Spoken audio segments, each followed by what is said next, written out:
একসময় সুউচ্চ পাহাড়ের মাঝে অবস্থিত একটি প্রাচীন গ্রামে একজন এতিম শিশু বাস করত, যার নাম ছিল অরুণ।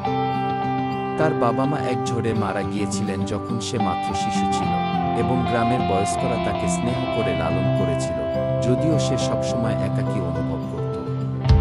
অরুণ তার দিনগুলি মাঠে কাজ করে কাটাত এবং রাতের বেলা আকাশের তারা দেখত, ভাবত যে তার বাবা মা তাকে দেখছে কিনা।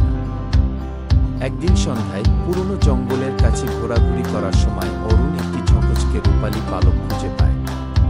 সে যখন এটি স্পর্শ করে, একটি নরম কণ্ঠ ফিসফিস করে বলল, তুমি একা নও, তরুণ ছেলে। বিস্মিত হয়ে অরুণ চারপাশে তাকালো, কিন্তু কাউকে দেখতে পেল না। কৌতূহল তাকে আরও গভীরভাবে জঙ্গলের মধ্যে নিয়ে গেল, যেখানে সে একটি মহিমান্বিত সোনালী ঈগলকে একটি গাছে বসে থাকতে দেখল। ঈগলটি বলল, আমি এই গ্রামের অভিভাবক, এবং তোমার জন্ম থেকে আমি তোমাকে দেখছি।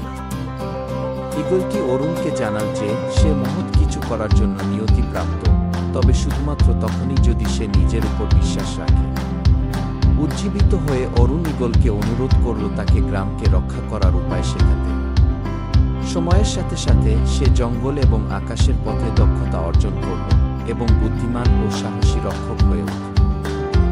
এরপর থেকে অরুণ আর শুধুমাত্র সেই এতিম শিশু ছিল না, সে গ্রামের বীর হিসেবে পরিচিত হল তার সাহস এবং হৃদয়ের জন্য, আর তার বাবা মায়ের আত্মা তাকে প্রতিটি অভিযানে পথ দেখায়।